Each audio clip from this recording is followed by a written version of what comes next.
Here we are then, rebuilding the pistons, and I think I've had a slight hiccup.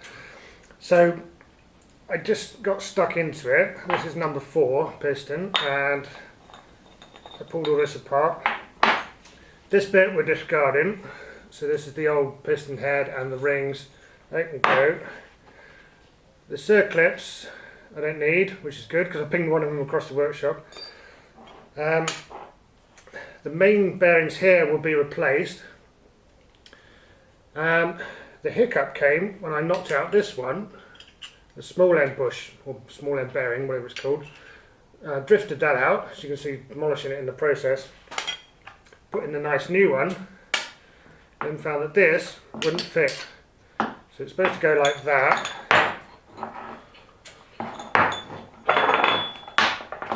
With this bit taking up the play inside there.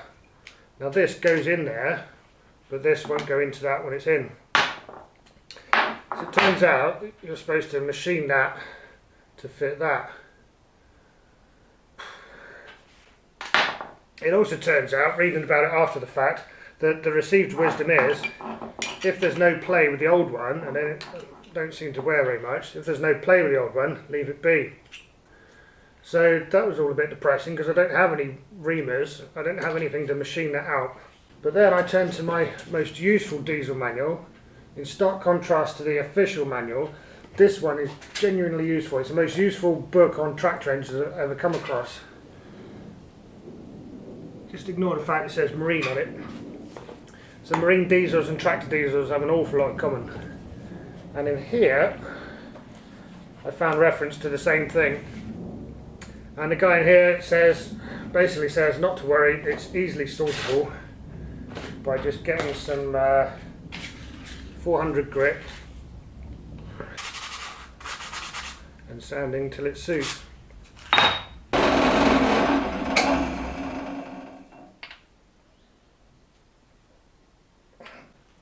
Okay, we're finally getting somewhere after many hours. So I'm able to jam it in now, and that's good because if I jam this in, it's leaving witness marks on the actual bearing, which you won't be able to see. But I can then sand those out with that, so that's how I'm working my way through. Now I think I understand why, so I'm learning a lot at least.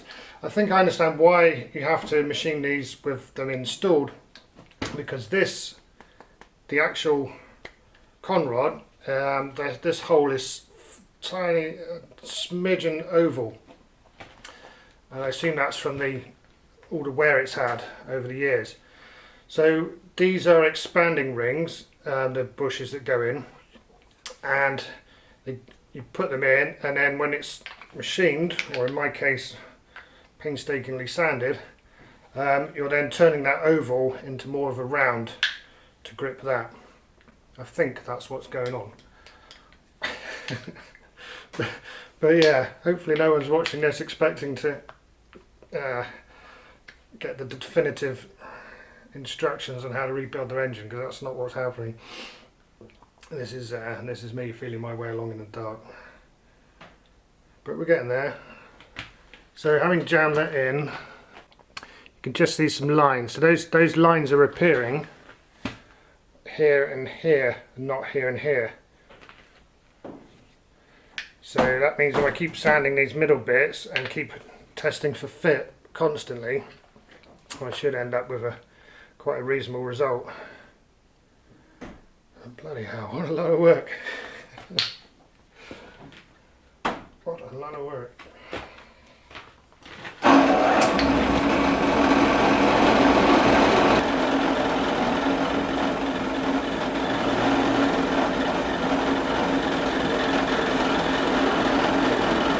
It's really flying along with these now. First one took 6 or 7 hours, something like that. Second one, less than an hour. And the difference is just knowing what I'm after, you know, knowing where the end point is, knowing.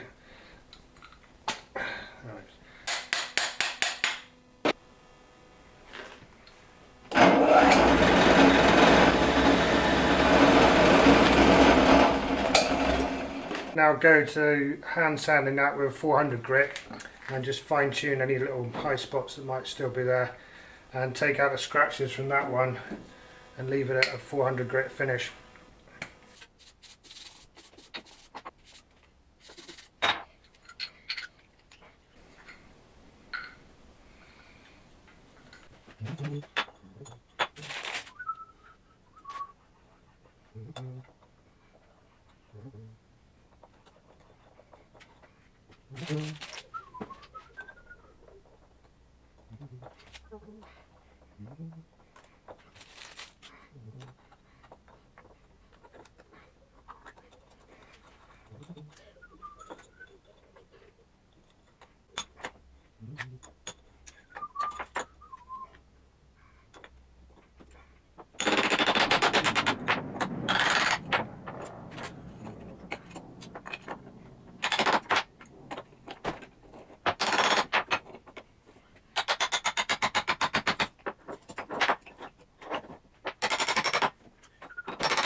So here are the pistons all ready to go, and things to note are that these numbers match up. So on this one it's 4 and 4, so that means that this bit here is in the right orientation to this, right way round.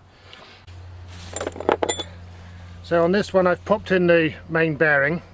It has a little locating tooth on it, I'm not going to show, and that sits there, so it's quite obvious which way around these need to go. And then when it comes to the rings, as I've come to expect by now, the official manual is pretty much quiet on where you should put them. So what I've chosen to do is to put the oil control rings, these ones here, one will go there with a gap, like that, so it's opposite, well, 90 degrees from where the pin is. The other one I've done at 180 degrees to that, and then the 3 rings here I've staggered those so that there's a gap there, and then a gap at 90 degrees to that, and then a gap at 180 to that. As far as I grasp it, the key thing is to stagger everything so that there's no direct gap for gases to get down or oil to get up. That's the main concept as I understand it anyway. Right, let's chuck one in the engine, see how we go.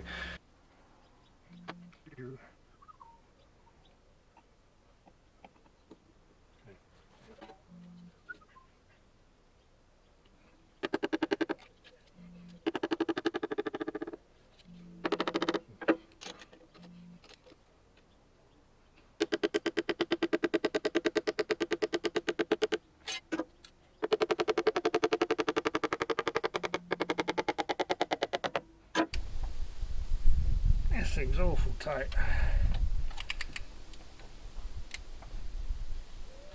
Come on, click your bugger.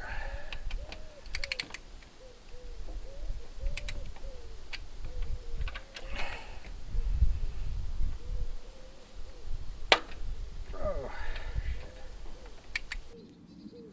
so here's the result of that bit of muppetry. I got a snapped bolt, and this one here, oh, well, this will pick up, stretched. So you see this bit of thread here.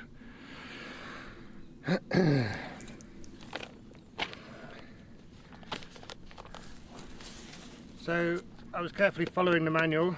Unfortunately, I read the bit cap bolts.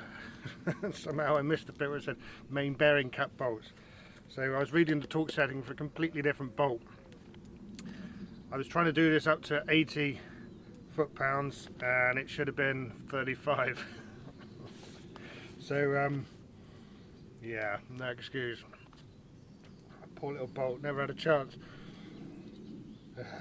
Anyway, so I found, it took me a long time, but I found some new old stock ones on eBay, and I've ordered a couple up. I'm just hoping that the thread in the conrod isn't damaged. These don't have nuts on the end, they screw straight into the conrod. I haven't dared take it out yet to see, but I'll have to do that. So a little delay in proceedings while that comes. Let's get the new bolts. Hopefully we're back on track and we'll be blasting through it. Join me then. Cheers.